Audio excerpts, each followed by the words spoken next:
Welcome to today's deep dive, everyone. So usually when we picture epic anime battles, it's all shattered landscapes and devastating energy blasts, Oh, right? yeah, absolutely. Giant world-ending monsters. Exactly. The threat is totally external, and the solution is pretty straightforward. You just hit it harder. Right. But I think the most compelling conflicts in this genre actually flip that script entirely. Like, the battlefield shrinks from these ruined cities to just the confines of the hero's own mind.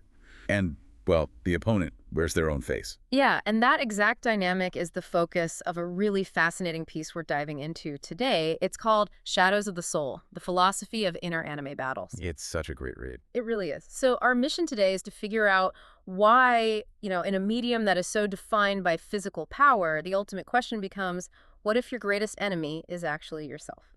Okay, let's unpack this. Well, it's a psychological trope that really elevates the entire narrative when it's done right. It takes us out of that standard action territory and into something, honestly, far more profound.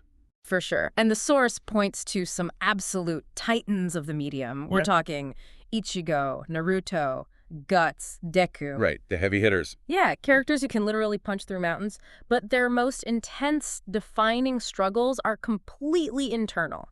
It's not a physical wrestling match where you just overpower the guy. It's more like trying to hold a massive, overinflated beach ball underwater. Oh, I love that analogy. Right, like you can force it down for a while, but it takes constant, exhausting energy.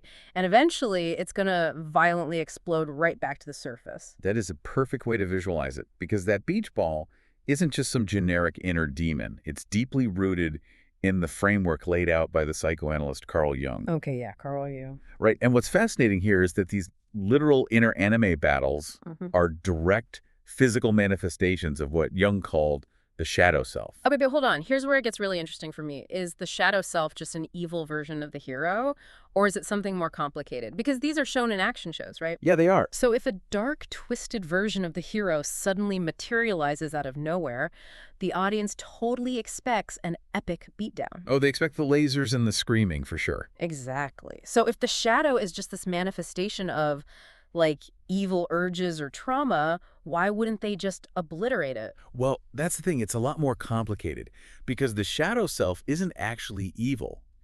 In Jungian psychoanalysis, the shadow represents all the fragmented parts of our personality that our conscious ego just flat out refuses to acknowledge, Like what exactly? like shame, repressed anger, or even just perceived weaknesses.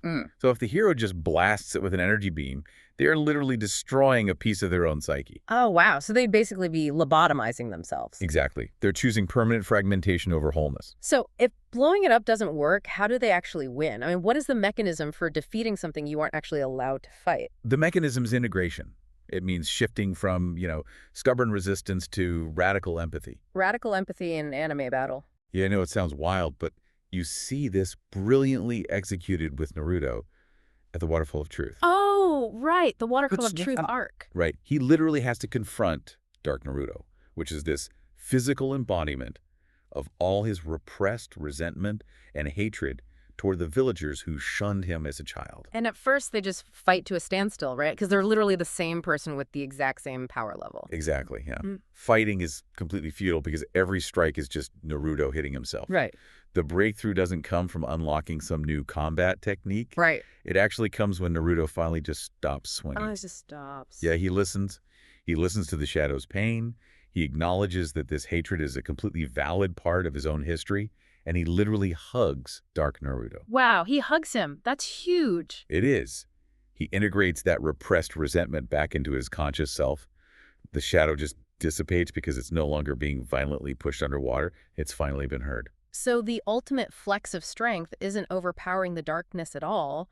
It's having the emotional fortitude to say, yeah, that ugly, messy part of me, that's me too. Precisely. Anime takes this highly dense, really abstract concept of Jungian integration and translates it into this visceral visual spectacle. It makes it so much easier to grasp. It really does. It teaches us that self-acceptance isn't about becoming flawless, It's about becoming whole, because you just can't achieve peace while you're actively at war with your own nature. Right. Which brings us to what this means for you listening right now. Because I mean, we might not be meditating at mystical waterfalls Probably not, no. or, confronting glowing red-eyed clones of ourselves, but we are all trying to hold our own beach balls underwater every single day. We absolutely are. We all have insecurities, past traumas, or resentments we just rather lock away in the mental basement. But true peace of mind actually requires bringing them all up to the light. It's the only way to truly heal. Exactly. Which leaves you with this final thought to chew on before we go. If your own inner shadow were to manifest as a physical opponent standing across from you right now, what unresolved trait would it force you to finally stop fighting and accept?